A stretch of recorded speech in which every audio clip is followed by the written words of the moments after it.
370 mil mortes, 13,1 milhões de casos, 26,1 milhões de vacinados no Brasil com a primeira dose, que representa 12,27%.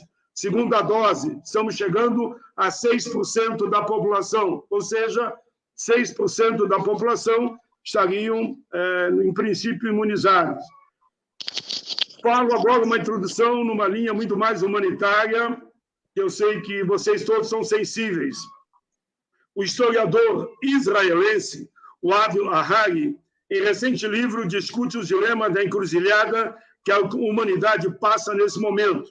Sua abordagem explora temas como disputa ideológica e econômica, cooperação global, impactos da coronavírus, entre caminhos e descaminhos, presente e futuro, avanços científicos em busca da cura. Ele é taxativo quando afirma: é preciso concentrar os esforços de todos através da cooperação entre as nações e seus líderes mundiais atuais, e também do ontem. O verdadeiro antídoto para epidemias não é a segregação, mas a cooperação planetária. Cabe à humanidade se unir, não propagar o ódio e não ter oportunismo em venda de produtos, que eles é que salvam vidas. Em um dilema, temos a necessidade de uma escolha buscando uma alternativa. A solidariedade expõe o sentimento do amor, compaixão pelos necessitados e injustiçados, numa forma definida, como a tomada de consciência, permitindo sentir a dor do outro para ajudá-lo, e por isso faço essa reflexão. A fraternidade adentra a convivência entre irmãos em uma relação de igualdade. Vacina para todos. Ela está expressa no primeiro artigo da Declaração Universal dos Direitos do Homem. Todos os homens nascem livres e iguais, em dignidade e direitos. São dotados de razão e das consciência e devem agir uns com os outros em espírito de fraternidade. No sentido filosófico, a barbárie está ligada à falta de civilização e à crueldade. Reafirmamos, a civilização, quando ela se encontra em avanço, em desenvolvimento, ela busca um progresso coletivo. Assim teria que ser. Que mundo é esse que negocia a cura de uma doença, que escolhe quem deve morrer e quem deve viver? A pandemia do coronavírus é a emergência de saúde mais preocupante de todos os tempos. Ela está nos clareando as complexidades do mundo atual, lógicas sociais, políticas, econômicas, individuais e coletivas, como também as pesquisas. O italiano Paolo Giordano, que é PhD em física, diz: no contágio somos um único organismo, uma comunidade que abarca a totalidade dos seres humanos. O destino das pessoas no mundo, mesmo separados pela geografia, diz respeito a nós muito de perto. Os líderes mundiais, eu estou terminando, os líderes mundiais da governança, da política e da economia têm o dever ético e moral de salvar vidas. A cura existe e tem que ser para todos, e de forma rápida.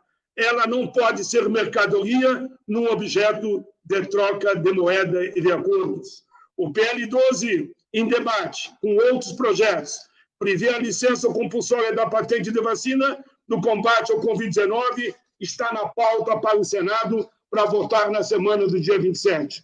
O substitutivo, o nosso querido e sensível senador Nelsinho Trade, está pronto, segundo ele, para a votação. Claro que ele pode sempre aperfeiçoar e nós estaremos do lado dele. Ele ouviu toda a sociedade, especialistas, laboratórios, movimentos sociais, empresários, ouviu a todos. Governo fez um belo trabalho por tudo aquilo que ele tem relatado a nós outros, não só a mim. Ao aprová-lo, creio que o Brasil se tornará vanguarda mundial através do exemplo em perspectiva global que o Senado dará. Claro que o projeto vai para a Câmara, claro que o debate continua, mas ela é um exemplo para o mundo, que o Senado da República quer vacina para todos. Buscamos a paz, a segurança, a felicidade, queremos dias melhores para todos. Por isso, essa luta pela vacina, que aqui vocês representam muito bem. Termino dizendo, Seiva de Vida e Paz é uma canção lá do meu estado, Rio Grande do Sul. Nascida da terra e dos corações andejantes, coletivos, reze para que a comunidade partilhe a igualdade em campeira comunhão. Termina a canção dizendo: se os senhores da guerra mateassem ao pé do fogo, deixando o ódio para trás, antes de lavar a erva, o mundo estaria em paz. Tenhamos todos uma excelente live, que se reflita e se busque caminhos para o bem de todos. De imediato, passo a palavra para o nosso querido senador Nelsinho Trade. Bom dia, senador Paulo Paim. Estão me ouvindo bem? Perfeito. Colega Felipe Carvalho, doutor Pedro Vilardi, é um prazer estar com todos aqui nessa tela. Dizer a vocês que, dia após dia, a gente estuda mais sobre esse assunto e cada vez que a gente estuda mais, aprofunda, a gente vê que não sabe nada. Mas vamos lá, isso faz parte do processo. Eu quero deixar claro que foi realmente uma evolução de conhecimento. Conhecimento ao ouvir ilustres convidados, e quando o senador Paim falou da necessidade, para poder agregar valor no nosso juízo, de fazermos essa live, eu de pronto deixei num computador que está aqui, no outro que está ali, a sessão da Covid, muito bem liderada pelo senador Confúcio, que o Paim faz parte também, está ocorrendo ali do lado de lá, e nesse computador de cá, a reunião de líderes da votação do Congresso, que deverá ter hoje. Ou seja, é um processo de aprendizado contínuo, devido ao desconhecimento do tema. Apesar de ser médico, não são todos que se aprofundam nesse campo. Está sendo necessário o aprendizado e digo a vocês, o juízo está pré-concebido, mas eu sempre tive uma máxima na minha vida: eu não resisto a uma boa ideia para poder melhorar aquilo que eu estou pensando. Não tenho nenhuma vaidade de querer tomar propriedade desse ou daquele relatório. O que eu quero é acertar e fazer o melhor possível naquilo que eu posso fazer.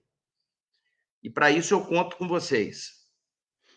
Esse substitutivo é um consenso entre o direito à saúde e o direito à patente. A necessidade de saúde e a necessidade do mercado. Ele abre uma permissão na nossa legislação para que o executivo, que é o órgão que realmente tem a caneta na mão, que faz acontecer, faça de uma maneira rápida, quando couber, a interferência nessa questão. Oferece agilidade para o governo federal tomar providências quando necessário. Ele avança em relação à Lei 9.279, de 96, que regula direitos e obrigações relativos à propriedade industrial. Além disso, instiga o governo a intervir em ciência e tecnologia. Entre a lista e a concessão de patentes, existe um caminho que o executivo tem que cumprir, respeitando o direito à propriedade intelectual. Nesse substitutivo, os titulares das patentes serão ressarcidos. Esse processo gera até uma negociação que pode evitar a concessão da licença compulsória e estimular a licença voluntária. Assim, deve fazer com que as empresas nacionais se organizem em sua capacidade produtiva para a oferta de propostas, o que pode aumentar o leque de opções. Quero destacar aqui para os antirretrovirais, como o Remdesivir, o primeiro medicamento recomendado para tratamento da Covid no Brasil. O substitutivo considera todas as tecnologias em saúde relacionadas a uma emergência. O processo produtivo muda de acordo com a tecnologia que você quer discutir. E isso a gente vai instar a partir do momento que aprovar essa lei e o Executivo sancioná-la, a fazer isso.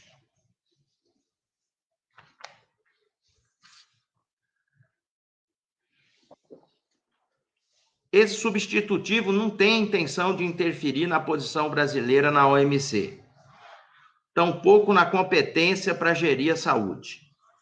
O que a gente propõe são modificações à Lei de Propriedade Industrial que permitam rapidez aos processos decisórios relacionados a licenças compulsórias, bem como induzir os titulares da patentes, sob risco de licenciamento, a formularem contratos de transferência de tecnologia de licenças voluntárias ou mesmo a ofertarem seus produtos em quantidade e preços mais adequados às necessidades e à realidade brasileiras pelas quais nós estamos passando.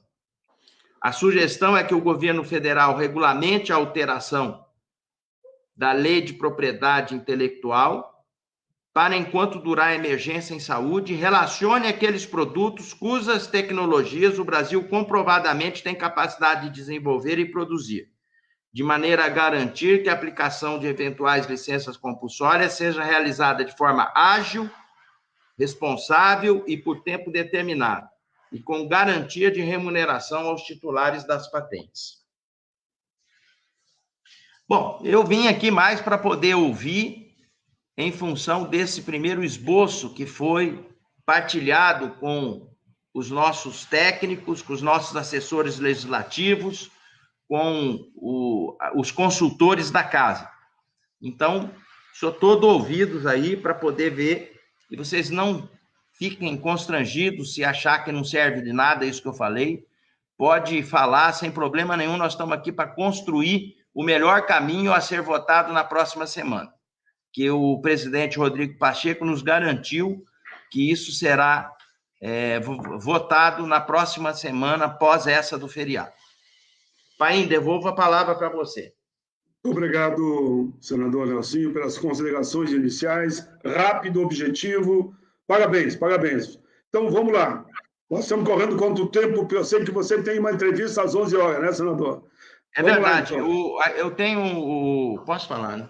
O jornalista Jamil Chad, que ele faz uma cobertura em Genebra, ele tem uma interface bastante próxima com a Organização Mundial da Saúde, e é uma pessoa que soube do nosso substitutivo, gostou e quer fazer uma entrevista conosco. Então, a gente não pode perder essa oportunidade. Muito bem. Um abraço lá também para o jornalista. Por favor, de imediato, o doutor Felipe Carvalho, Médico Sem Fronteira, GTPI. 5 minutos e depois nós vamos entrar num bate-papo de perguntas, viu? Claro. Bom, vocês me escutam bem? Perfeito. Bom, primeiro eu gostaria de agradecer imensamente o convite ao senador Paim, ao senador Nelsinho Trade. Obrigado, senador Nelsinho, por explanar e colocar assim, em linhas gerais, né, a linha que o substitutivo está seguindo.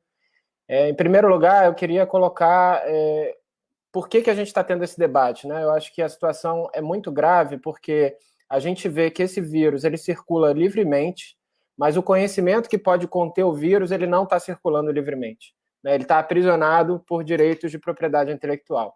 E isso é uma afronta ao princípio de responder a uma pandemia, né? Onde a gente precisa que o conhecimento esteja rapidamente disponível, seja reproduzido, né? Então, não é de hoje que o Médicos Sem Fronteiras se defronta com essa situação. Por isso que a gente tem, não só no Brasil, mas em vários países e a nível internacional, pedido sistematicamente a suspensão das patentes ou o uso de medidas a nível nacional como licença compulsória para a gente fazer esse conhecimento circular de uma forma mais livre e aí a gente conseguir, como humanidade, responder a esse vírus, não como cada país isoladamente, né? E para uma organização humanitária, isso é uma questão muito grave, porque o princípio da ação humanitária já é se confrontar com a ordem estabelecida no sentido de não aceitar a exclusão. Essa é a base da ação humanitária. Você não aceitar que populações são excluídas, não aceitar mortes que podem ser evitadas.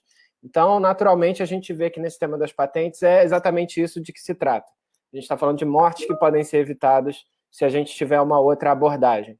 E aí tem os caminhos que estão na mesa, né? Vou já comentar o caminho do projeto de lei, que é muito interessante, sem dúvida, acho que o senador Paim colocou de forma muito clara que, ao avançar com esse projeto de lei, o Brasil vai estar dando um exemplo a nível internacional, vai estar liderando pelo exemplo, né? Isso precisa ser falado. Mas, para começar, a nível internacional, a gente tem uma discussão na Organização Mundial do Comércio que teve desdobramentos importantes na semana passada, que eu acho que é legal todos ficarem cientes. Né? A gente teve uma reunião na quarta-feira passada na OMC, Organização Mundial do Comércio, onde 2 falas foram bastante marcantes.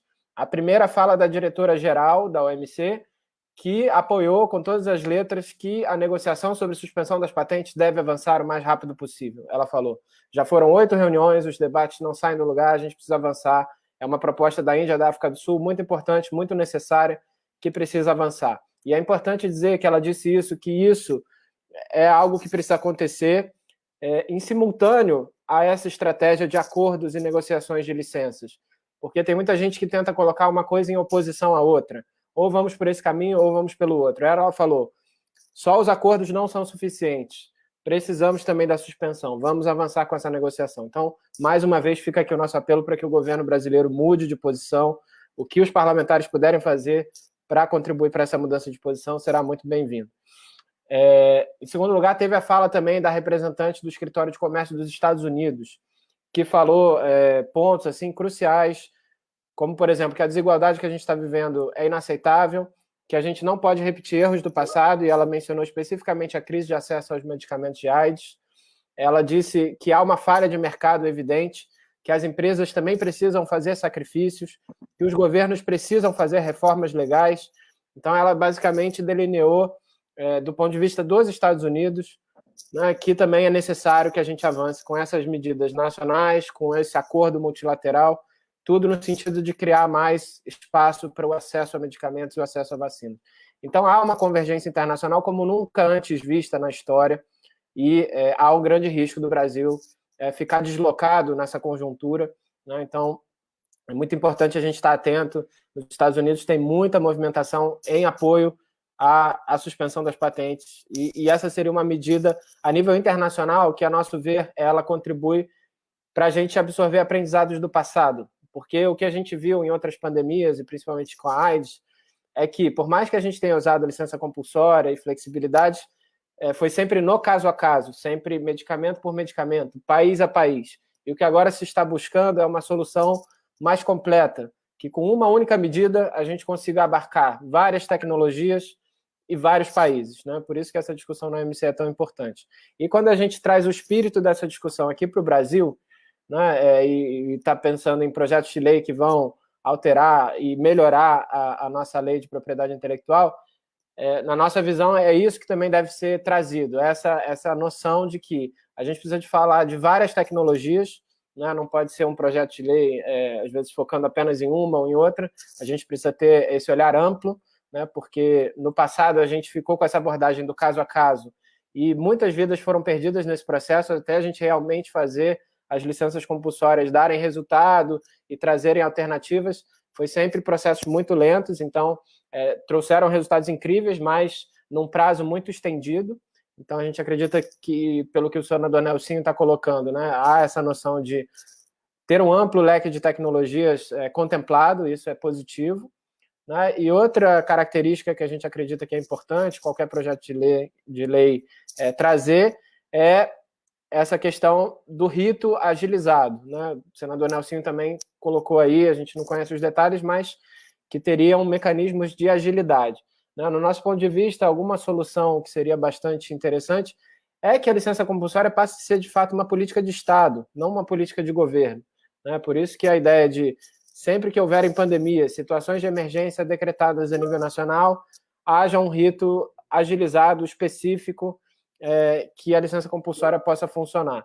Né? Isso independe de pressões, independe de quem está no governo, isso tem que estar realmente como uma política de Estado. O Brasil, como um país que sempre defendeu a saúde pública e o acesso a medicamentos, coloca, nesse momento histórico, a licença compulsória como política de Estado e cria mecanismos para que ela aconteça da forma mais automática possível, né? Mais ágil possível. Então, A gente espera que a gente consiga avançar nessa direção aqui no Parlamento. Queria parabenizar mais uma vez a iniciativa do Senado.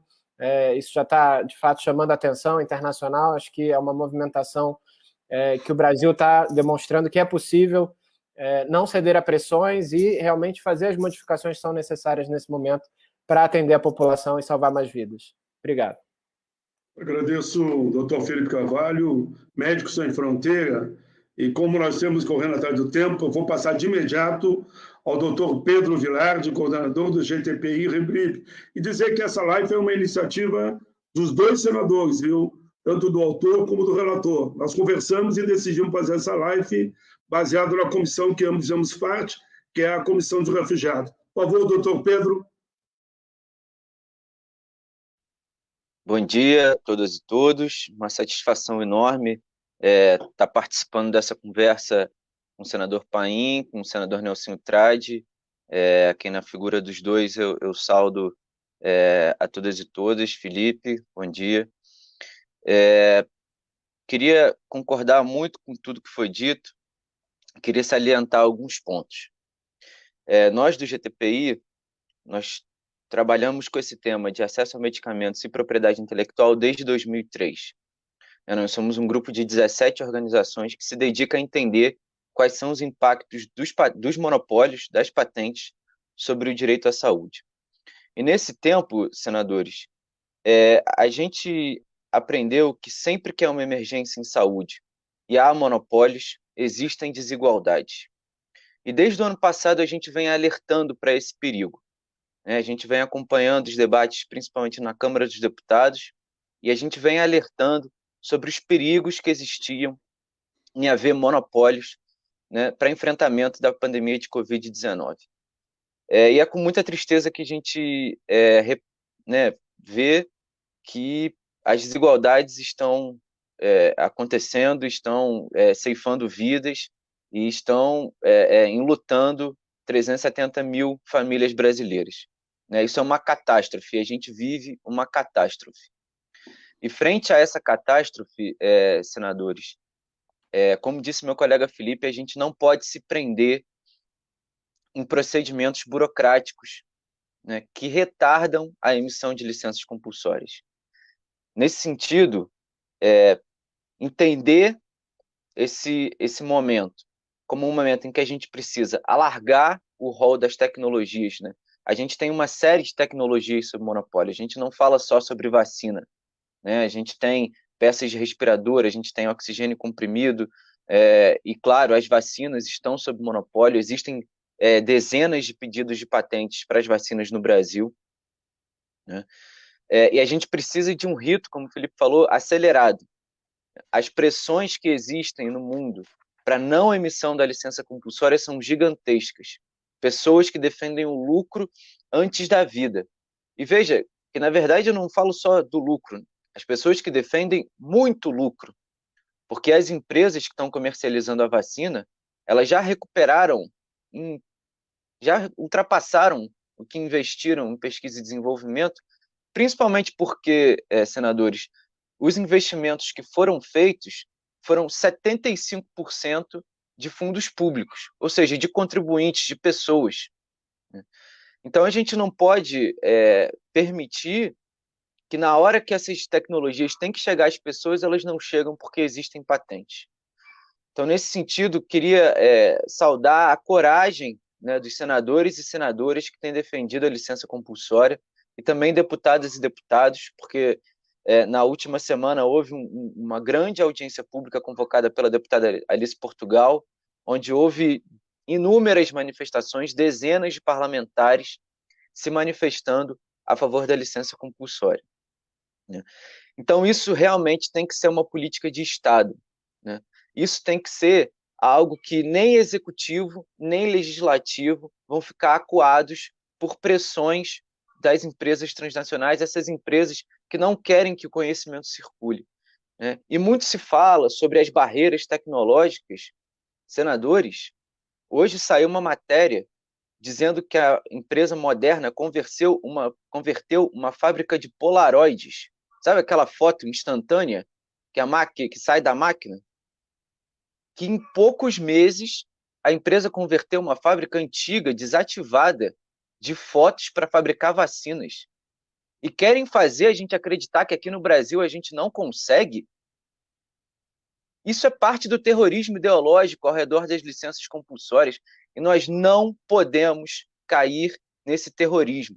O Senado precisa ter coragem para enfrentar esse debate, aprovar o quanto antes esse projeto de lei.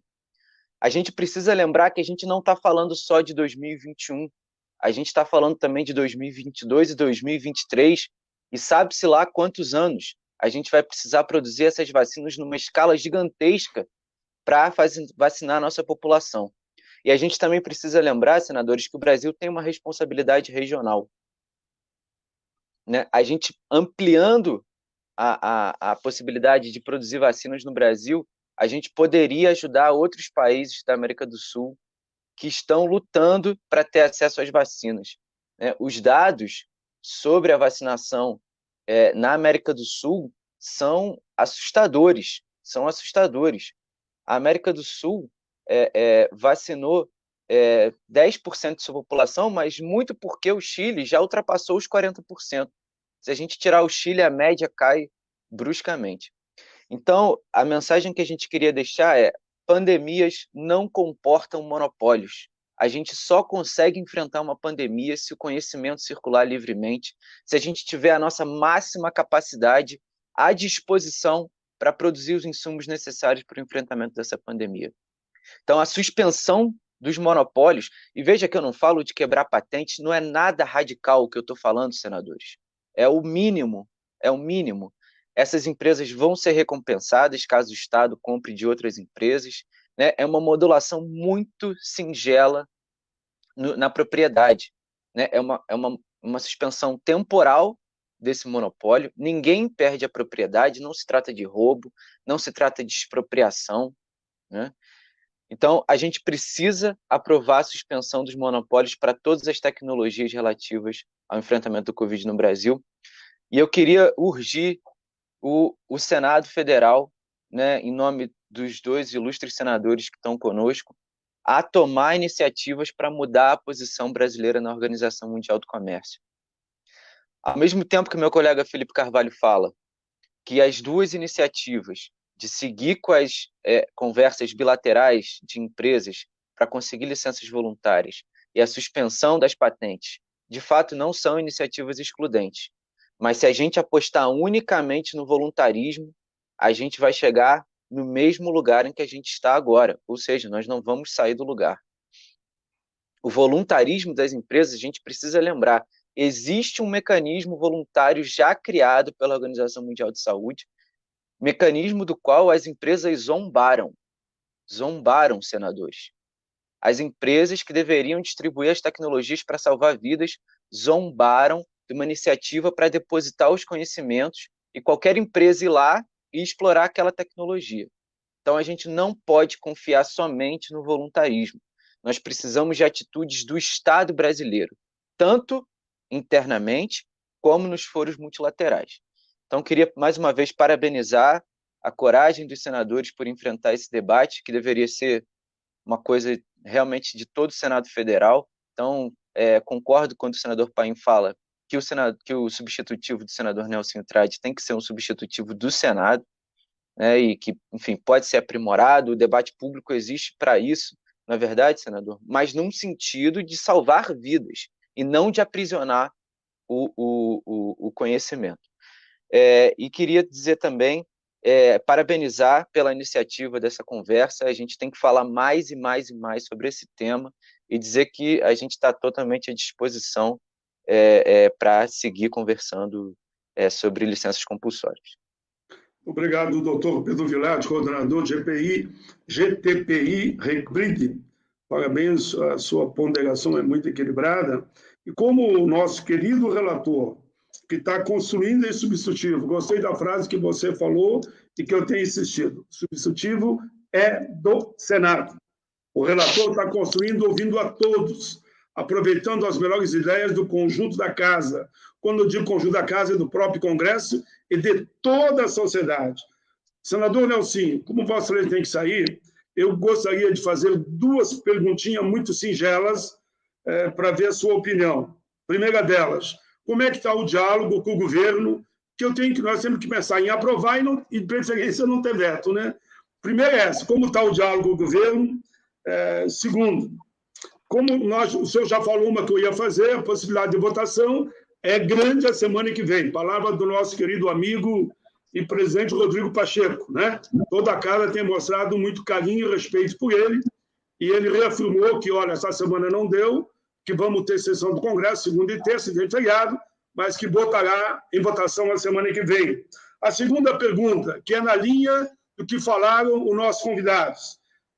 Por exemplo, aqui no Brasil, eu sei que o pessoal da agropecuária, o agronegócio, para mim não importa o nome, tem demonstrado que eles têm 3, 4 plantas, eu resumo para quem está nos ouvindo, 3, 4 grandes fábricas, laboratório, que poderiam produzir ainda esse ano 400 milhões de doses, 100 milhões no mínimo por mês. E essas duas perguntas que faço a Vossa Excelência, senador.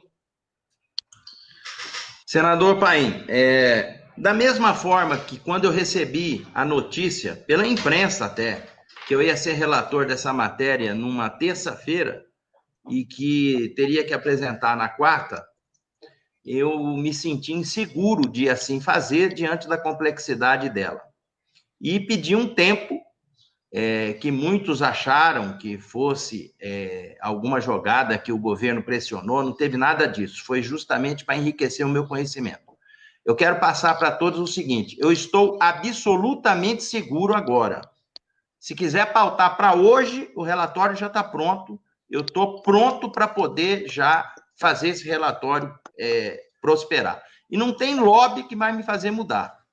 Ou seja, eu estou convencido, e o médico tem isso, quando ele se convence, é porque tem a ciência do lado, é porque tem o conhecimento, tem a sabedoria, tem a oitiva que a gente fez de forma bastante intensa. E digo mais, eu participei se não me engano, foi sexta, da reunião do Parla Sul, eu sou o chefe da delegação do Brasil lá, e levantei esse tema, dizendo que, a partir do momento que fosse aprovado aqui, eu estaria pronto para poder fazer ele difundir pelos países da América do Sul, desde que os parlamentares que lá fazem parte concordassem. Mas, olha, foi um alvoroço, todo mundo querendo saber sobre essa questão, e eu liguei para o presidente do Parla Sul hoje, que é o deputado brasileiro, porque fica de rodízio de 2 em 2 anos, e ele vai colocar numa próxima reunião um espaço para que a gente possa falar, Paim, a respeito desse nosso substitutivo. E em relação à interface com o governo, eu a fiz do mesmo jeito que eu fiz com os países Rússia, China, Índia, África do Sul, Estados Unidos. Eu apenas ouvi eles e não disse se ia para lá, ia para cá. E disse para os integrantes dos 5 ministérios que publicaram aquela nota, que vocês viram, que esse assunto ia ser debatido aqui e não tinha mais volta. Não tinha o que fizesse tirar esse caminho a ser seguido por nós aqui parlamentares. E que, diante da situação que a gente estava, nós não íamos ter outra alternativa a não ser estabelecer uma resposta a toda essa tragédia que está acontecendo. O nosso substitutivo, falando aqui para o professor Pedro, traz um rito acelerado, muito bem colocado pelo senhor na fala anterior, de em até 30 dias o governo dá uma resposta a respeito das considerações que a gente falou aqui da lei de propriedade intelectual. A partir do instante que isso virar lei, é um instrumento de pressão muito forte para cima do governo. Se ele vai vetar, o ônus vai cair em cima da cabeça dele. Se ele vai sancionar e botar isso para frente, o bônus também cai. Então, é uma questão que a nossa parte a gente vai fazer e pode ter certeza, estamos prontos para fazê-la. Eu já estou absolutamente tranquilo aqui já esgotei as fases de ter que falar com empresas, com países, com governo. Eu estou apenas ouvindo aqueles que, no meu entendimento, agregaram muito nas falas anteriores que a gente fez, pelo conhecimento, pela forma que se manifestaram, para a gente poder, vamos dizer, burilar mais o relatório final. Ou seja, está pronto. E o governo tem, eu já até passei o substitutivo para o líder do governo aqui, e com ele a gente conversa de olho no olho, que é o senador Fernando Bezerra, e falei, Fernando, isso aqui é isso aqui que vai. Então, veja aí o que você possa ponderar, mas o mérito todo está aqui, está escrito aqui, e vamos botar isso para andar, porque a gente precisa pôr isso para andar. E ele foi uma das pessoas que ajudou a colocar essa questão como prioridade na reunião de líderes. Porque aqui tem o seguinte, reúne os líderes partidários, o líder do governo, junto com o presidente, e cada um fala qual é o projeto da sua prioridade. No final, o presidente escolhe aqueles que são mais prementes para serem apreciados. E foi colocado como prioridade esse projeto do senador Paim, que está sendo construído, esse substitutivo. Era isso.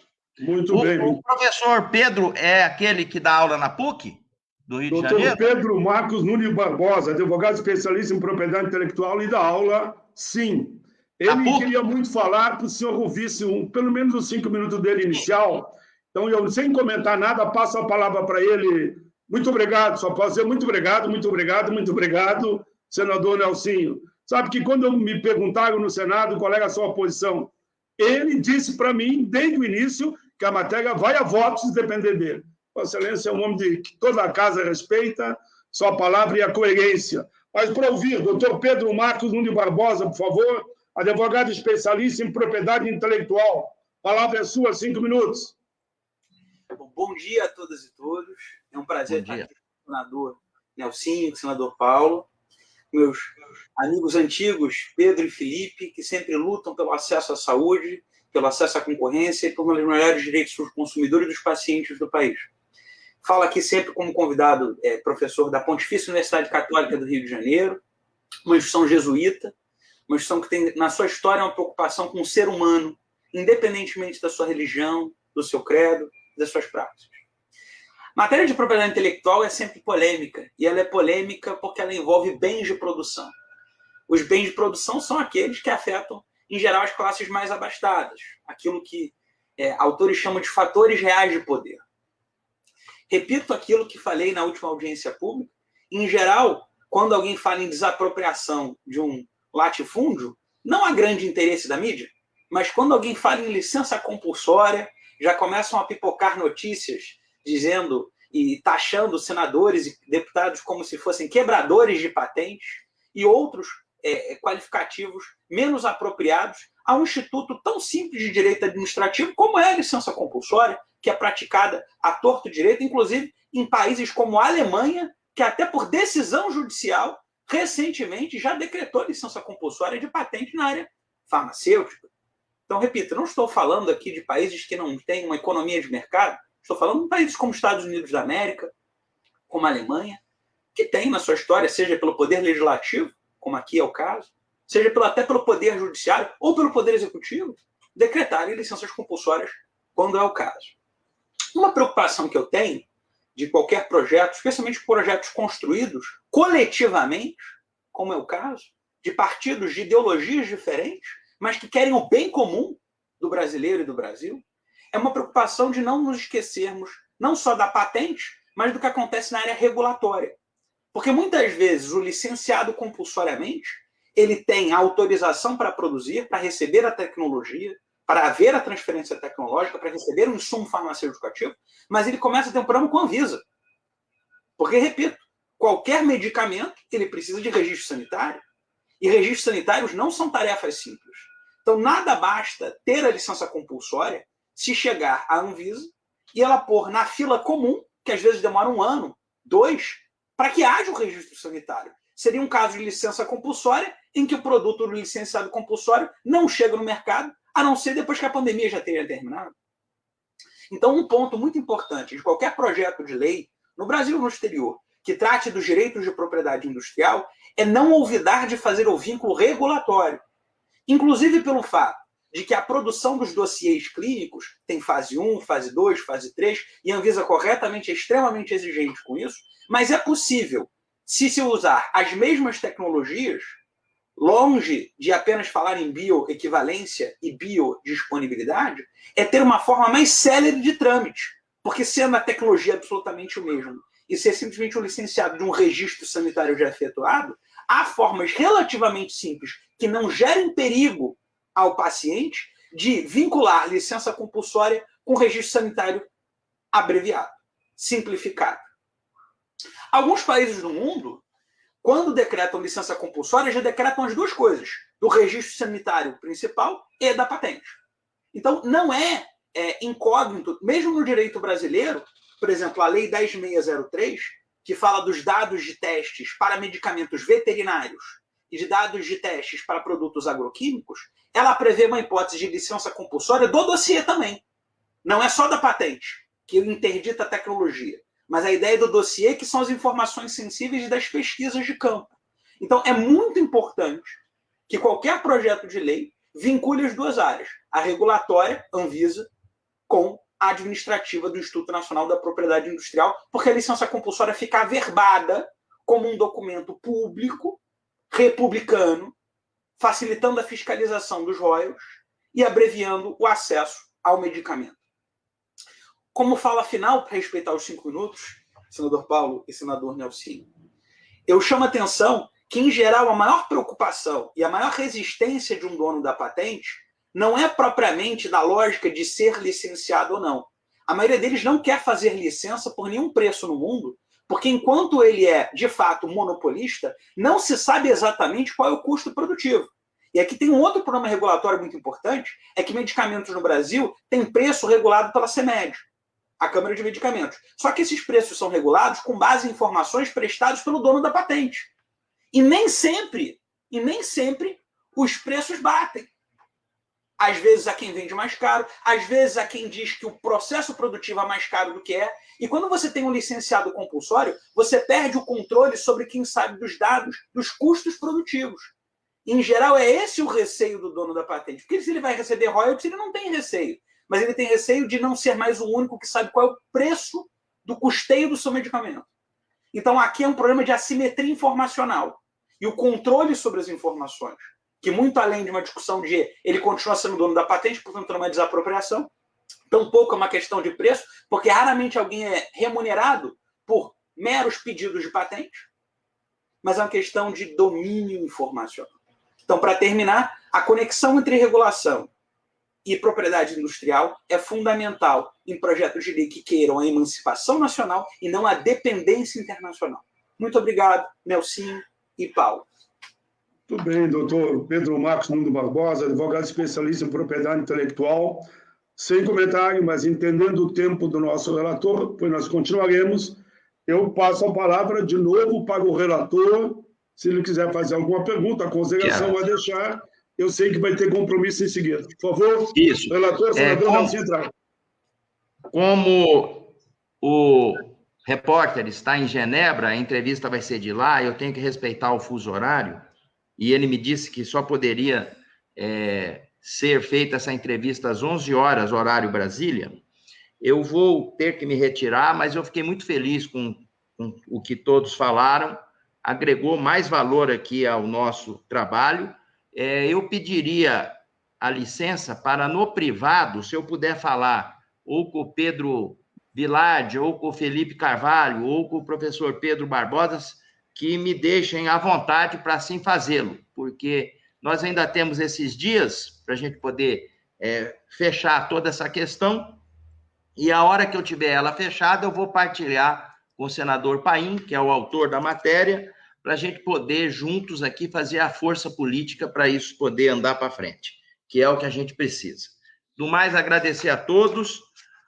Professor Pedro Barbosa, eu me formei no Rio de Janeiro e na época que eu estudava, morei 11 anos até concluir minhas residências em cirurgia geral e urologia, eu tinha um colega que estudava na PUC, e eu ia muito na PUC, porque, às vezes, pegava uma carona aqui e dali tinha que ir para outro canto, e eu me lembro muito bem da PUC, realmente é uma universidade que me traz excelentes lembranças, além da qualificação que ela acaba trazendo para todos que por ali passaram. O senhor Trades, que o tem que sair, mas eu queria aqui cumprimentar o nosso presidente Rodrigo Pacheco, porque ele escolheu Vossa Excelência para ser relator. Um homem que ele sabe que vai dialogar com todos. A marca da minha vida também é essa, viu, senador? E eu fico feliz de ver dialogar com todos, deixar de lado as questões ideológicas para buscar o bem comum. Então, parabéns ao presidente do Senado, Rodrigo Pacheco, por escolher Vossa Excelência, e parabéns a Vossa Excelência. Pode saber que eu poderia dar o nome aqui de Cátia Abreu, de Rose, do próprio Espiridião, enfim, inúmeros senadores, né, que caminham com a gente nesse debate, nessa discussão, e todos têm uma referência fundamental em Vossa Excelência. E veja bem, o projeto que Vossa Excelência faz em forma substitutiva contempla também o outro projeto, aquele que está em debate, né? Podia falar uma palavrinha sobre aquele projeto só, em relação ao substitutivo? Então, o senador Otto Alencar, que é médico... Otto Alencar, exatamente. Ele tinha uma preocupação de não apensar o projeto dele a esse, por ser esse muito mais complexo, dele é restrito a um remédio, e ele chegou a entrar com um requerimento para solicitar ao presidente que desapensasse o projeto dele do vosso. E eu pedi um pouco de paciência para ele. E como o Otto é uma pessoa que, pelo menos em relação a mim, ele me escuta, ele falou, tá, eu vou entrar, mas se o seu projeto me convencer, eu retiro aquilo que eu entrei. Ele retirou porque ele ficou satisfeito com o nosso substitutivo, que tem um parágrafo que trata única e exclusivamente da intenção que ele quis colocar. Ou seja, conseguimos fazer com que o senador, que é médico, muito respeitado aqui no Senado, as pessoas aqui ficam doentes, liga para ele, eu fico até meio enciumado, falo, pô, mas liga para um ortopedista em vez de ligar para um urologista, mas deixa para lá. Uma hora eles ligam para mim, pode ter certeza. E aí ele ficou muito feliz em ver o nosso substitutivo e diz ele que está contempladíssimo, está apoiando integralmente o nosso substitutivo. Eu, de pronto, também quero fazer essa manifestação para o nosso querido senador Otto Alencar. De fato, é um senador ali que é unanimidade. Acho que não tem quem não goste do Otto. Eu, muitas vezes, também até desabafo com ele alguma coisa no WhatsApp. Então, um abraço para todos os senadores, especialmente a Vossa Excelência, pelo relatório que mostra a grandeza da sua história, da sua vida e o seu compromisso com as políticas humanitárias. Muito obrigado, senador. Se tiver que sair, nós continuamos aqui. Temos ainda 30 minutos para encerrar. Ele está sem microfone agora. Um abraço para vocês, que Deus nos abençoe e boa sorte. Qualquer coisa você me demanda, pai. Estamos juntos. Um abraço, Deus nos ilumine a todos. Vamos em frente. Eu gostaria agora de passar para o espaço das perguntas aos nossos convidados. E eu fiz uma pergunta para o senador, que é muita coisa, que eu queria também fazer para vocês. O pessoal da agropecuária, eles falam dessas 3, 4 plantas, que eles chamam plantas.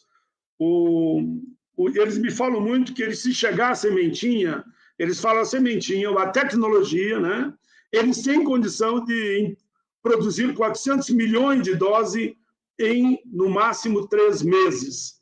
Partindo de 100 milhões, até chegar em 3 meses, 400 milhões. Se alguém quiser ponderar essa pergunta, que o senador, devido à correria, não pôde, talvez, responder, porque o argumento que eu mais ouço é isso. O Brasil não vai poder produzir, não vai poder produzir. Primeiro eu respondo, me permita que eu diga, primeiro eu acredito que vai, acredito nos nossos cientistas, médicos, especialistas, técnicos para produzir. Segundo, dou esse exemplo com o Wellington Fagundes, é que nem mais me traz material mostrando que eles podem produzir. Estou falando aqui do senador Wellington Fagundes.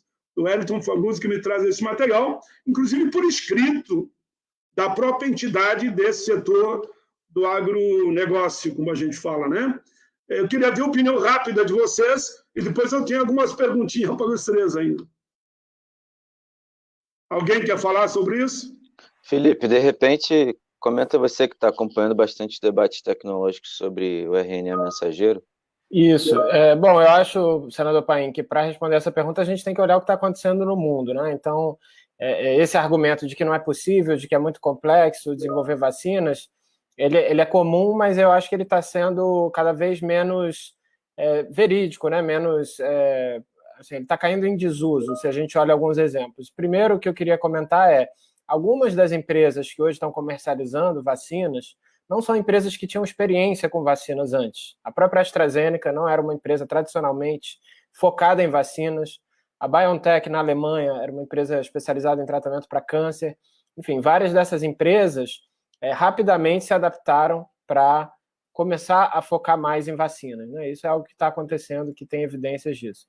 Outro fato hoje, o maior produtor de vacinas hoje no mundo está na Índia. É o Serum Institute da Índia. Né? Eles têm uma capacidade, só eles sozinhos, de 1 bilhão de doses. E o Serum Institute da Índia foi justamente esse processo. Eles não receberam uma transferência de tecnologia. Eles tiveram contato com a Universidade de Oxford, no Reino Unido, receberam a semente, né? No caso eles chamam de linhas celulares. Eles receberam a linha celular e, com base nisso, conseguiram desenvolver e hoje estão fazendo a maior parte da produção mundial. Né? Eles têm responsabilidade de abastecer 92 países, têm responsabilidade de abastecer a própria Índia e, inclusive, estão fornecendo doses para a Europa quando falta lá. Então, é o maior produtor hoje no mundo. É claro que o ideal seria uma licença compulsória ou uma suspensão global de patentes, porque outras empresas na Índia, além dessa, poderiam também estar fazendo o mesmo procedimento.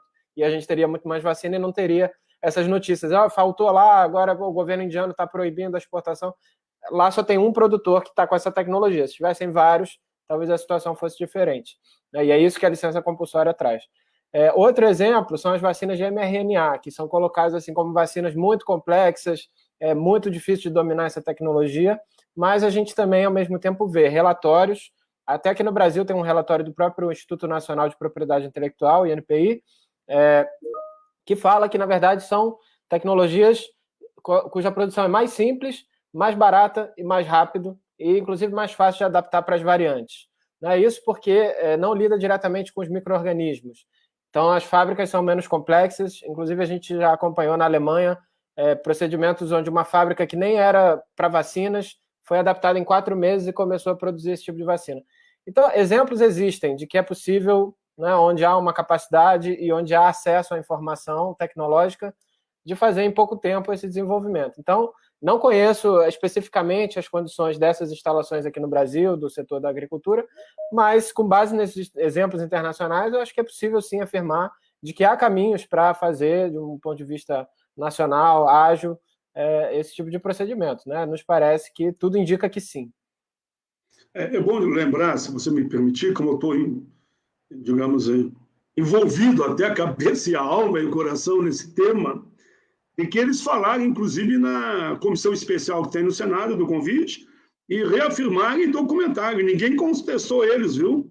Eles disseram com todas as letras que estão conversando com a Anvisa, conversando com setores do governo, e que eles têm 3 plantas top de linha, que eles usam para produzir a vacina pastosa, e eles podem rapidamente, com custo mínimo, produzir no Brasil. Estou dando esse exemplo, que é o exemplo que eu mais conheço. E eu sei, como vocês mais falaram, que tem outros. Mas, enfim, uma pergunta já respondida. Está chegando aqui dezenas de perguntas para mim, e o meu pessoal vai jogando aqui na mesa. Mas, entre tantas que chegam, não sei se alguém falar sobre isso, pela experiência que vocês têm no campo internacional, o governo brasileiro poderá sofrer retaliações, como alguns falam, se realmente o nosso substitutivo, eu digo nosso, é do Senado, é do Congresso, for aprovado? Posso... Você quer responder, Pedro? Não, vamos. Eu cheguei por último, eu falo por último, não tem problema. Muito rapidamente, queria só dar alguns exemplos para afirmar que é uma falácia que os países são retaliados. Isso não acontece. E queria apresentar 2 dados. Houve um estudo na Tailândia, que é um dos países em desenvolvimento que mais emitiu licença compulsória, tem uma renda semelhante à do Brasil, né, e que foram estudados o processo de 7 licenças compulsórias para medicamentos na Tailândia de 2002 a 2008, e não foi encontrada nenhuma relação com nenhum tipo de diminuição de investimentos externos no país. E depois, um estudo que analisou 70 empresas concluiu que as empresas que tiveram patentes licenciadas compulsoriamente aumentaram seus investimentos em pesquisa e desenvolvimento. Então, quer dizer, a licença compulsória ela não atrasa o desenvolvimento, ela acelera o desenvolvimento, né? E queria lembrar 2 exemplos muito recentes também. O de Israel, que foi um dos países que emitiu licença compulsória durante a pandemia, lá no início, para o medicamento lopinavir e ritonavir, que acabou não se provando eficaz, mas, enfim, emitiu a licença compulsória, e foi um dos países que melhor negociou a compra das vacinas. E depois, aqui no nosso continente, o Chile, né, que houve uma pressão do parlamento chileno para que o governo federal emitisse licenças compulsórias durante a pandemia, e também foi um dos países que melhor negociou a compra de vacinas. Então, a licença compulsória não gera retaliação, ela melhora a posição de negociação do país frente aos laboratórios. Doutor Pedro, se quiser completar. Eu vou fazer uma pergunta para o doutor Pedro e ele pode complementar essa resposta. Agora, as informações... Eu participei de dezenas de eventos já e reuniões desse tema. Foi exatamente na linha que o pastor respondeu. Me dizem que não... Diga um país, diga para eles dizer um país do mundo que sofreu retaliação. Quando eles te contestarem, diga, pergunte para eles. Exatamente a fala de vocês. Até agora não me disseram esse país do mundo que sofreu retaliação. Mas como veio uma outra específica, o doutor Pedro, eu queria que ele respondesse e falasse dos 2 temas, até dos 3. A produção de vacina, segundo especialista, é a grande saída, não é que é a única, né? Senão estamos assistindo, lavar as mãos, lavar o rosto, tomar banho, álcool gel, enfim, distância, todo aquele ritual, né? Que nós sabemos. Mas a grande saída é a vacina. Aí a pergunta é a seguinte: por que encontramos tantas barreiras das farmacêuticas em transferir sua tecnologia na produção de vacina, sendo que a maior parte do investimento feito vieram dos fundos públicos e eles continuarão a lucrar com a questão que vão receber royalties? Então, por que essa resistência é uma visão desumana? Será que só penso no lucro? Pergunta para o senhor. Não é para mim, eu só li a pergunta que me passaram aqui. Senador Paulo Paim, meu xará Pedro, caro combatente e amigo de lutas pela Associação de Felipe. Tenho 3 comentários. Primeiro comentário, com relação ao tema falado por Felipe. Biotecnologia, ela tanto existe para a saúde humana, como existe para a saúde animal. E temos no Brasil indústria nacional com maquinário, indústria de primeira linha para tratar com biotecnologia. Então, eu não ficaria surpreso de uma série de adaptação de biotecnologia para animal, inclusive porque o Brasil exporta commodities e temos uma produtividade de veterinária magnífica, e, portanto, eu não me surpreenderia em nada com uma adaptação rápida. É muito comum que as pessoas pensem pequeno dos brasileiros, mas isso tem mais a ver com o espírito do gênio recifense de Nelson Falcão Rodrigues, que ele falava sobre o espírito vira-lata. Mas esse é um espírito que não nos acomete como brasileiros orgulhosos que somos da nossa capacidade tecnológica. O segundo comentário que eu faço, em complemento ao meu xará Pedro Vilardi, tem a ver com a ideia de retaliação. Retaliações não jurídicas, eu tenho certeza que acontecem, inclusive, temas que não têm nada a ver com licença compulsória. Ameaças, listas com números especiais de certos países do eixo norte, isso tudo a gente sabe que acontece. Agora, retaliação jurídica, essa é impossível. Porque, pelo que eu tenho lido nos projetos de lei, estão todos de acordo com o acordo TRIPS. E, portanto, se o Brasil decreta uma licença compulsória amparado na legalidade constitucional e na legalidade da Organização Mundial do Comércio, interpretações jurídicas criativas não nos farão ser sancionados internacionalmente. Então, a única sanção que deveríamos ter medo é uma sanção jurídica correta. E esta não é possível sofrermos se exercermos o nosso direito. É a luta pelo direito, como diria Caspar Rudolf von Jhering, um jurista alemão. Com relação ao terceiro ponto, me parece que é interessante mencionar que não só a tecnologia ou as tecnologias na área de Covid têm sido promovidas com farto investimento público dos Estados Unidos da América, investimento público da Alemanha, investimento público do contribuinte chinês, como, em geral, boa parte dos novos medicamentos eles são disponibilizados ao público investimento do Estado. É muito comum que dinheiro público e dinheiro privado se somem no investimento e desenvolvimento de novas tecnologias. Então, isso não é uma característica específica para a Covid, mas acontece mais com Covid do que com qualquer outro medicamento da nossa história, em virtude da urgência da pandemia. Me parece que a lógica de certas pessoas jurídicas não é one person, one vote, uma pessoa, um voto. É $1, one vote. E aí é uma discussão sobre dinheiro. É uma discussão que não tem a ver com interesses públicos primários de acesso. E o que o Senado, a Câmara e todo o Congresso fazem é lutar pelo interesse do povo, e não apenas por interesse de um contribuinte ou outro. Há uma preocupação muito grande da grande indústria farmacêutica em transferir tecnologia, porque o interesse de algumas das indústrias farmacêuticas é simplesmente manter o clientelismo do Estado. Como no Brasil existe, para terminar, um certo monopsômio, a maior parte dos medicamentos no Brasil é comprado pelo Estado. Portanto, a concentração de poder econômico também está na área de quem compra. Se você perde este cliente que passa a ter a tecnologia, por exemplo, com as PDPs, as parcerias de desenvolvimento produtivo, você muda o papel do Estado. O Estado, quando absorve tecnologia, ele não precisa comprar de novo, ele pode comprar insumo, ele pode comprar outra tecnologia, mas esta tecnologia ele se emancipa. Então, a preocupação de alguns agentes econômicos é perder o monopsômio do Estado, que é uma fonte de rentismo eterno. E, portanto, a autonomia, a emancipação é a preocupação deles. E deve ser a nossa, para que nós possamos realizá-la. Muito obrigado. Senador, se eu puder complementar 1 minuto. Primeiro, agradecer ao doutor Pedro Marques, foi muito preciso, mas já está com você, Pedro Vilares, para complementar, e o Felipe pode também complementar, que o tema é amplo. Meu xará é sempre muito preciso, senador.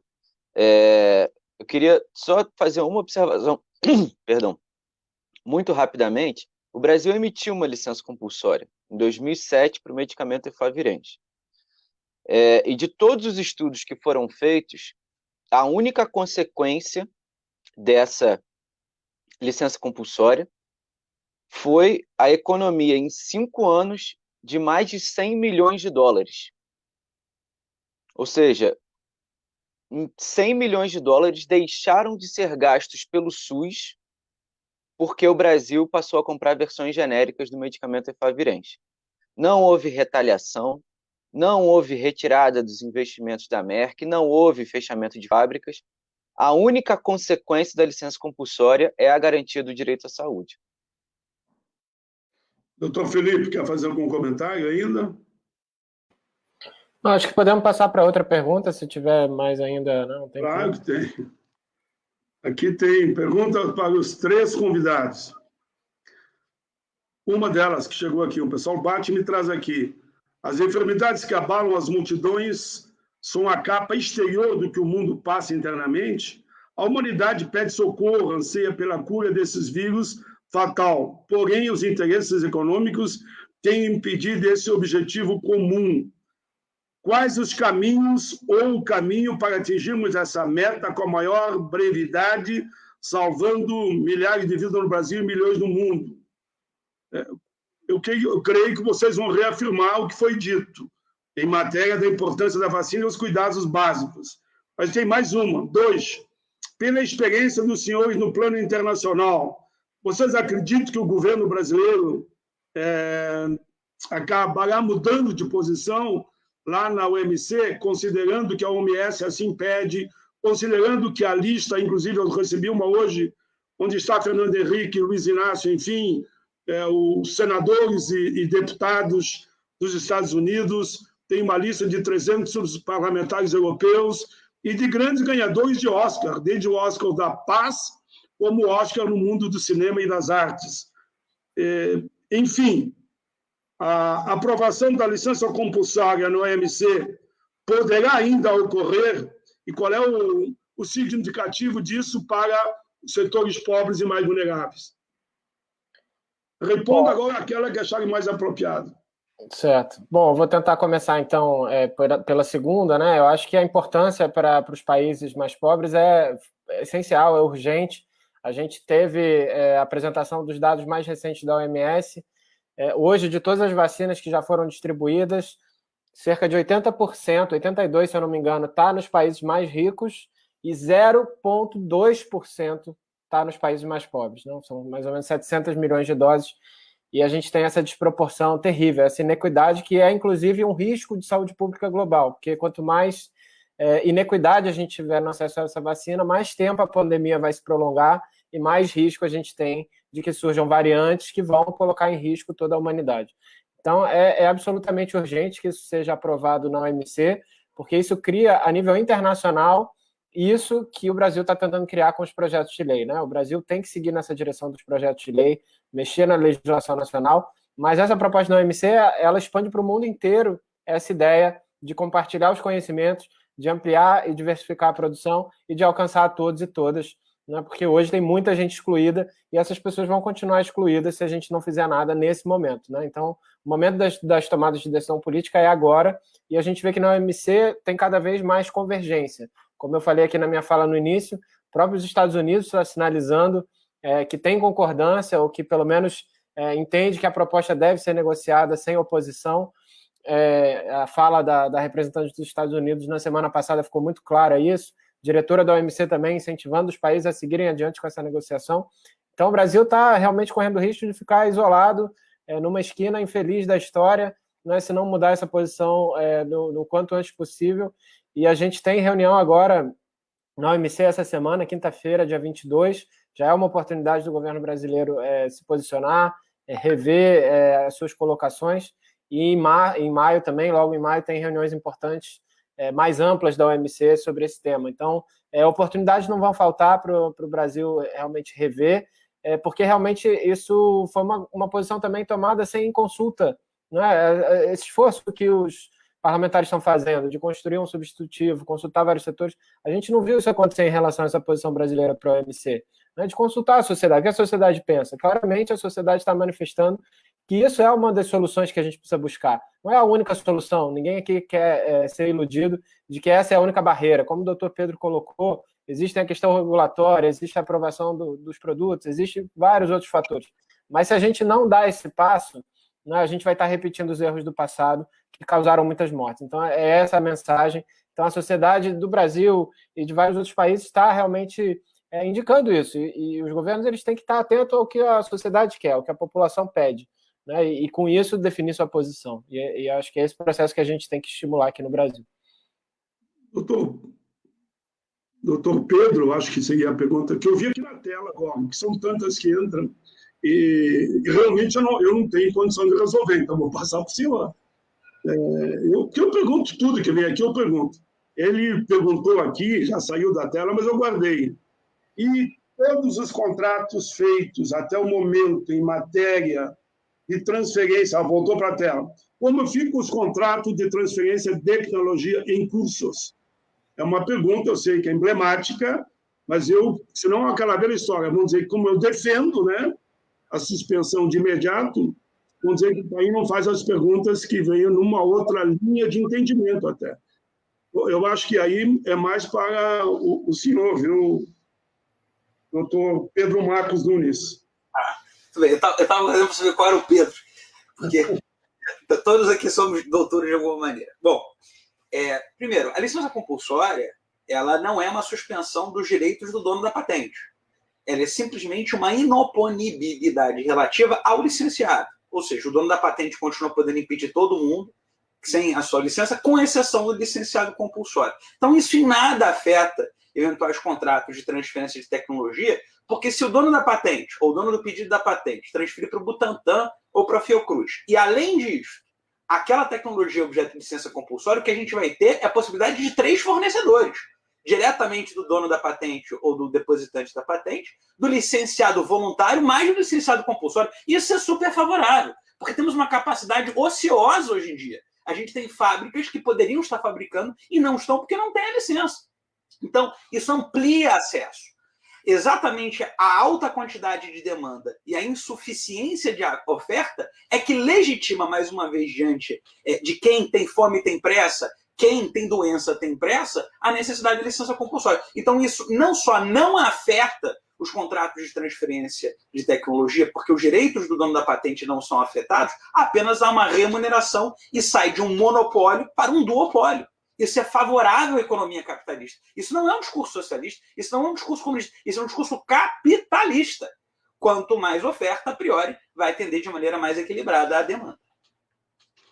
Muito bem, doutor Pedro. Se você me permitir, eu sei que todos têm resposta para dar, mas eu, como acompanho tudo, procuro acompanhar sobre esse tema, diz que eu sou muito teimoso, né? Quando eu pego um tema que eu só falo naquilo, não falo naquilo, foi assim com o Estatuto de Idoso, a Igualdade Racial da Pessoa com Deficiência, Lei dos Autistas, Estatuto da Juventude. Só dei alguns exemplos, política de salário mínimo.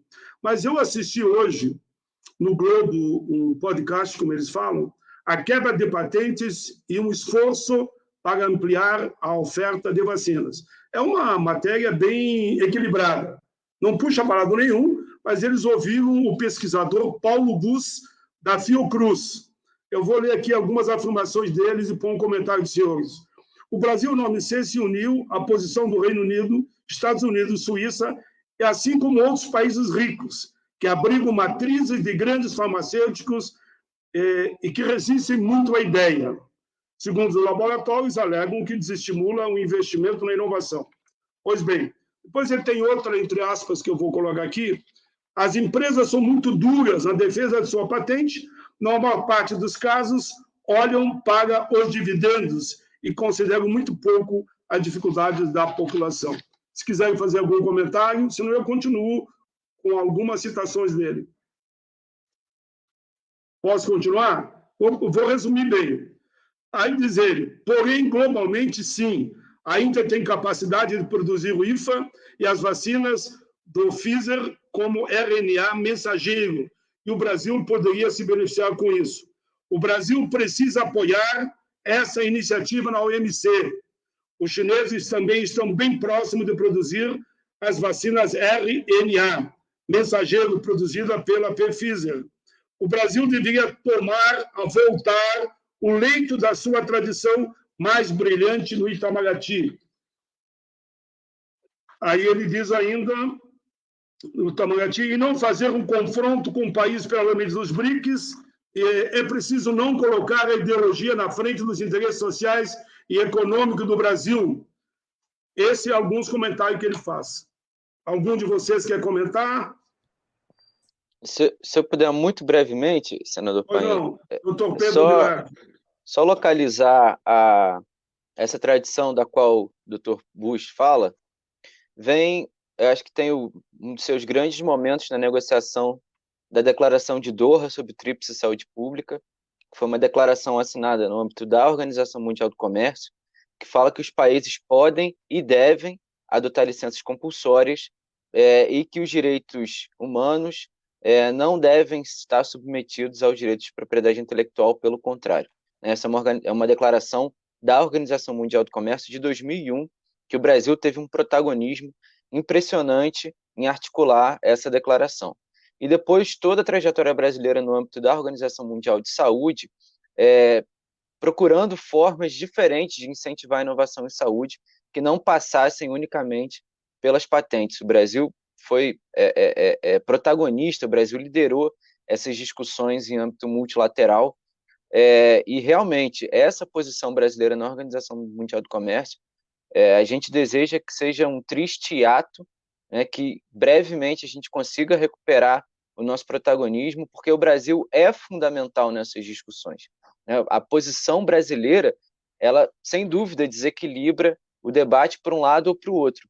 Então, o Brasil se unir a países que realmente, onde estão as fábricas que detêm as patentes, é absolutamente, eu já usei essa palavra, essa posição é vergonhosa, nos envergonha como brasileiro, porque deixa à míngua bilhões de pessoas no mundo e os próprios brasileiros. Se eu puder só colocar os dados em perspectiva, o Felipe falou de que 0,2% das vacinas foram para países em desenvolvimento. Estados Unidos, até ontem, né, o dado aqui do site Our World in Data, da Universidade de Oxford, tinha vacinado quase 40% de sua população. No continente africano, 0,7% das pessoas foram vacinadas. Então, a quem serve restringir a circulação do conhecimento? Né? A Universidade de Duke já publicou que se a gente não tiver um acesso equitativo às vacinas, a gente vai ter 7 anos a mais de pandemia. Né? As variantes vão aparecer. A gente, né, eu tenho repetido essa frase à exaustão. Ou a imunidade será para todos ou não será para ninguém. A imunidade é um projeto coletivo. Né? Se seguir a segregação das vacinas, se a gente seguir segregando a imunidade entre pessoas imunizadas e não imunizadas, logo todos estaremos não imunizados. Né? Então é urgente a suspensão global das patentes e é urgente a suspensão dos monopólios aqui no Brasil. A questão é planetária. Me pergunto, só para concluir o que ele falou, ele diz, numa outra parte, se todos precisam de vacinas, por que a resistência perante um lucro imediato? Não dá para confundir as empresas farmacêuticas com as nações. E ele termina com a última parte que eu peguei, pelo menos, ele diz, a esperança que isso mude e que os países venham a se manifestar favorável é real. Os Estados Unidos, a Austrália, o Japão, a Coreia, normalmente operam junto nas decisões. Se os Estados Unidos se sensibilizar, trará junto outros países. Aí que ele mostra as suas preocupações, mas torce para que haja um caminho do entendimento. Eu iria agora para as considerações finais de cada um. Nós tínhamos nos comprometido numa hora e meia, vamos terminar com uma hora e meia. Eu daria 5 minutos para cada um, para as suas considerações finais, na torcida que a semana que vem o Senado cumpra a sua parte na história da humanidade, votando o projeto substitutivo do senador Nelsinho Trade, e que seja um projeto, oxalá, do Senado, que vai para a Câmara, uma posição do Brasil perante o mundo, mostrando o seu compromisso, que o mais importante é as vidas, é as políticas humanitárias. Agora é vocês, 5 minutos para cada um, se preferirem, eu sigo a mesma ordem. E aí começa com o doutor Felipe, seguido do doutor Pedro e depois do doutor Pedro Marcos. Doutor Felipe, 5 minutos para as considerações finais. Desde já, eu agradeço a todos, viu? Farei uma ponderação no encerramento. Nós que agradecemos, senador Paim. Bom, eu acho que, para mim, se eu pudesse sintetizar em uma única frase, o que não pode acontecer nesse momento é que as vidas sejam descartáveis e as patentes sejam consideradas intocáveis, porque é isso que está acontecendo, né? A gente está vendo as pessoas indo a óbito, os profissionais de saúde trabalhando sem proteção, os sistemas de saúde com risco de colapso, e sempre que a gente tenta puxar a mínima discussão que seja sobre licença compulsória, a gente vê uma reação descomunal, desproporcional, inclusive distorções que a gente vê na imprensa sobre o que foi dito. Inclusive é interessante ouvir essa fala do Paulo Busch, da Fiocruz, que sempre teve essa posição de defesa das estratégias de garantia de acesso, e em alguns momentos na imprensa ficou caracterizado como se a Fiocruz fosse contrária. O que está vindo à tona agora é claramente que a Fiocruz tem consciência da importância que isso pode ter, inclusive, nessas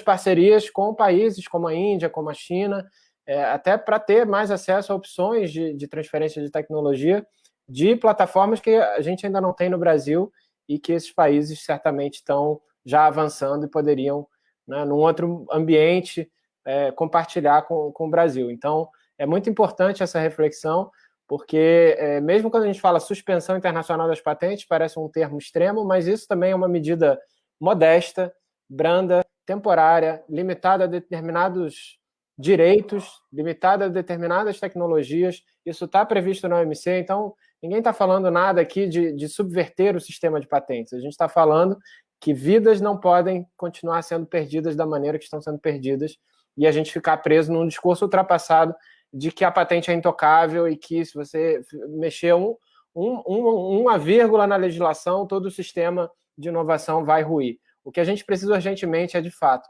um sistema de inovação mais justo e mais transparente.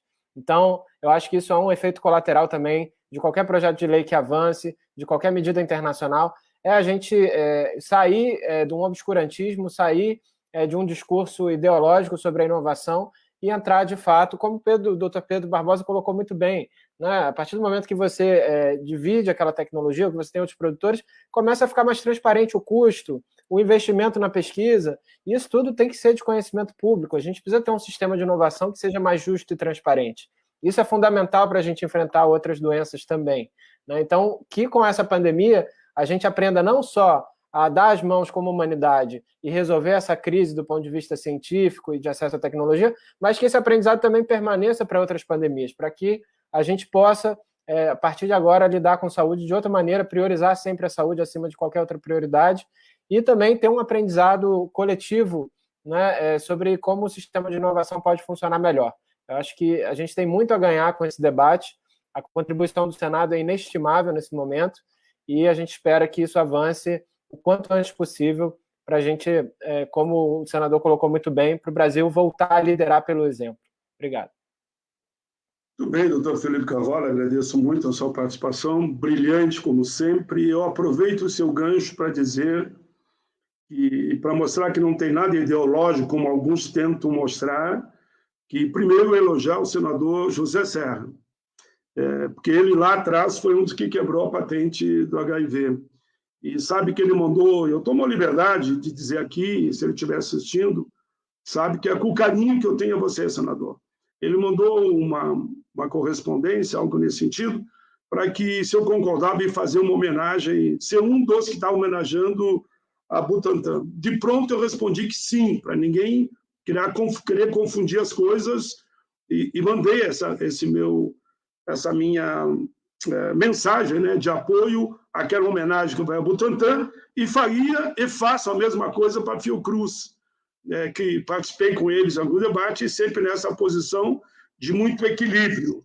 E de imediato agora, eu ainda quero dizer que a posição do senador Aécio Neves, na abertura que vocês devem assistir, na Câmara dos Deputados, num grande evento, onde 90% ficaram numa posição, e que isso que eles convidaram contra e a favor, idêntica ao que nós estamos falando aqui.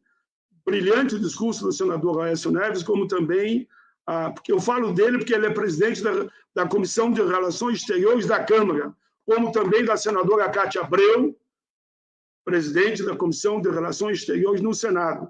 Ambos tiveram contato com a OMS e tiveram um recado de lá muito firme. Eles disseram, se o Brasil quiser solidariedade, ele tem que ser solidário também lá no OMC. Só aqui o resumo, a fala deles, que eu tive a satisfação de ouvir. Eu passo a palavra agora ao doutor Pedro Vilardi, coordenador do GTPI. Rebrip, é com você.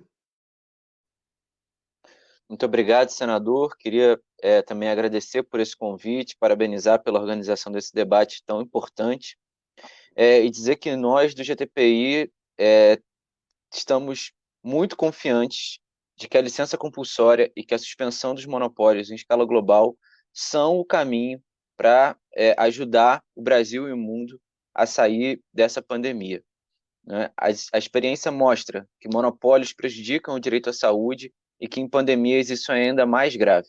Então a gente precisa aprovar o substitutivo do senador Nelsinho Trade, contendo as previsões de um rito acelerado, que contenha as tecnologias úteis para o combate à Covid, para que isso se torne uma política do Estado brasileiro. E o Brasil precisa mudar de posição na Organização Mundial do Comércio para apoiar a iniciativa de Índia e África do Sul. Isso vai ser um passo gigantesco para que a gente tenha um acesso mais equânime e mais democrático às vacinas, tanto em território nacional como globalmente. Obrigado, senador. Muito bem. Parabéns, doutor Pedro Vilardi, pela sua posição muito clara e muito definida, desde as primeiras reuniões que tivemos, tanto o Vossa Excelência como o doutor Felipe, como também o convidado de agora para as suas considerações finais, doutor Pedro Marques Nunes Barbosa, advogado especialista em propriedade intelectual. Caro senador Paulo Paim, meu xará Pedro Vilardi, culto Felipe Carvalho, eu queria fazer um contraste a todas e todos que estão ouvindo, com um texto muito curioso da Constituição Brasileira de 1824. Veja, a Constituição do Império. No artigo 99, a Constituição do Império de 1824 diz: a pessoa do imperador é inviolável e sagrada. Ele não está sujeito a responsabilidade alguma. Peguemos o artigo 99, que diz que o imperador é infalível, sagrado e não está sujeito a responsabilidade, e veja a posição dos donos das patentes que tratam de tecnologias afeitas à Covid. Eles botam cláusulas contratuais em que eles são irresponsáveis por efeitos colaterais. Eles não querem ser julgados pela jurisdição brasileira. E eles são praticamente infalíveis e sagrados. Veja, se isso era tolerado numa Constituição que admitia a escravidão, a discriminação das mulheres, a opressão do povo preto, isso não é admissível no século XXI. Artigo 99 da Constituição Brasileira não diz isso. Artigo 196 da Constituição Brasileira diz que a saúde é um direito de todos e obrigação do Estado. E, portanto, temos que parar com o pensamento provinciano, colonizado, porque o Brasil é basicamente um consumidor de tecnologias estrangeiras e pouco produtor de tecnologia nacional.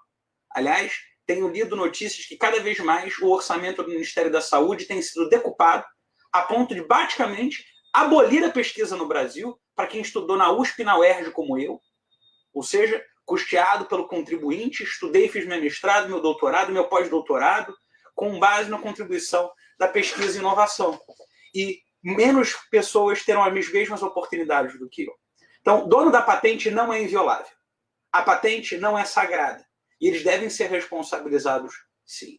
A licença compulsória é uma medida moderada, prevista internacionalmente, compatível com a Constituição, com a legalidade ordinária, e o Senado acertará, porque o Senado, a Câmara, não nos tem deixado em mão, tal como o Poder Judiciário não nos tem deixado em mão, por agir. Eu sou um otimista. Eu ainda acho que, em algum momento, o Poder Executivo vai rever sua posição e vai aderir ao estado de desenvolvimento internacional de países que são nossos congêneres, como a Índia, a África do Sul, a Argentina, porque essa sempre foi a posição do Itamaraty. O nosso Itamaraty, na negociação de todos os tratados contratos, como, por exemplo, o Acordo Tríplice, sempre esteve ciente de qual era o nosso nível de desenvolvimento tecnológico e econômico. O nosso nível ainda, inclusive por políticas públicas errôneas ao longo do tempo, não é de desenvolver tecnologias nessa área. Poderíamos fazê-lo, em especial se estivéssemos mais licenciados oferecendo e pesquisando inovações incrementais nas tecnologias que são objeto de licença. E, portanto, como um comentário final, senador, em primeiro lugar, obrigado pelo convite. Acho fundamental discutirmos um tema do século XXI, mas não com a mentalidade de 1824, que os fatores reais do poder querem nos impor. Não nos aceitamos, ninguém é mais sagrado, ninguém mais é inviolável e ninguém é infalível. A única pessoa infalível, segundo o credo católico, é o Papa. E só ele. Muito obrigado, senhor. O Papa que está a favor da suspensão dos monopólios também, Pedro. Já fez pronunciamento, com o qual acompanhei. Eu queria agradecer muito ao doutor Felipe Carvalho, Médico Sem Fronteira, pelo papel que, inclusive, você vem fazendo, não só nesse caso, Médicos Fronteira no mundo todo. Doutor Felipe, permita que eu diga, segurando as emoções, e quando eu vejo aquela propaganda na TV de Médicos Sem Fronteira, não tem quem não fique sensibilizado. E vocês estão lá nos cantinhos da África, onde ninguém fala quase no Brasil de como é que está a vacina lá, do número de pessoas que devem estar morrendo. Aqui vocês deram um dado, e cerca, eu acho, de 1% só que foram vacinados. Ninguém fala, deve estar morrendo milhares e milhares e milhares. Então, o nosso carinho, oxalá todo mundo ajude dentro do seu limite os Médicos Sem Fronteira. Vocês são, a gente não gosta de dizer que vocês são heróis, porque eles dizem, sim, tá, tudo bem que me acham nos heróis, mas contribua para essa luta com alguma coisa, né? Então, meus parabéns, viu? Os Médicos Sem Fronteira são, de fato, uma referência e todos aqueles que fazem políticas humanitárias. Um abraço a todos vocês, um abraço também ao doutor Pedro Filardi, coordenador do GPI Reprip, que vai na mesma linha, faz parte dessa caminhada dos Médicos Sem Fronteira e seu trabalho brilhante, e vem fazendo também. Doutor Pedro Marcos Nunes Barbosa, permite que eu diga, quando me falaram, estava uma novela na hora de convidar, advogado especialista em propriedade intelectual. Aí alguns pensavam que, bom, será que ele, olha, eu estou coçando a cabeça que propositalmente, será que ele vai defender só aqueles que têm a propriedade intelectual. Digo, não é o que eu ouvi falar que ele tem uma visão abrangente, ele defende o direito de todos, mas numa visão humanitária. E Vossa Excelência, de fato, foi muito bem, tanto na reunião que tivemos com o senador Nelsinho, grupo de senadores e convidados, como também hoje. Muito, muito obrigado. Eu sei que, acho que até suspendeu um pedaço da sua aula para poder também contribuir com esse debate em todo o Brasil. Se vocês permitirem, eu vou terminar exatamente, porque muita gente entrou depois, viu? Está entrando gente toda hora aqui, são muita gente que entrou na nossa live. Eu vou terminar com o que eu falei quando eu abri no encerramento, onde eu disse, e aqui confirmou, o substitutivo do nobre e querido senador Nelsinho Trade está pronto para a votação. E o presidente Rodrigo Pacheco se comprometeu de votar a semana que vem, ou seja, logo depois dessa do feriado, na outra semana, ele vota, não nessa do feriado atualmente. Ele, o senador Nelsinho, eu falei na abertura e falo no encerramento e mantenho a posição. Ele ouviu toda a sociedade, especialistas, laboratórios, movimentos sociais, enfim, todo o setor da sociedade.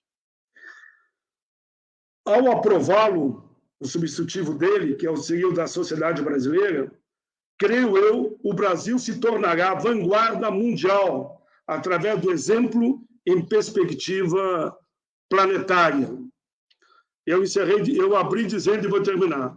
Nós todos, creiam, vocês estão assistindo, buscamos a paz, a vida, a segurança, a felicidade. Queremos dias melhores para todos, sem fronteira. Suspensão temporária das patentes significa isso.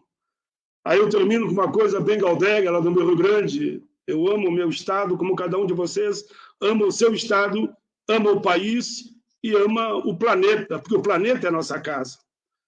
Diz, seiva de vida e paz.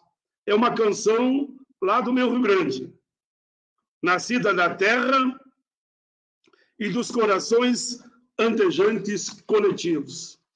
Rezemos assim para a humanidade, que se partilhe a igualdade em campeira comunhão. Se os senhores da guerra mateassem ao pé do fogo, deixando o ódio para trás, antes de lavar a erva do mate, naturalmente, o mundo seria outro, estaríamos todos em paz. Que prevaleça as políticas humanitárias. Direitos humanos não têm fronteira. Que Deus nos ilumine, que a gente ajude a salvar vidas. Muito obrigado.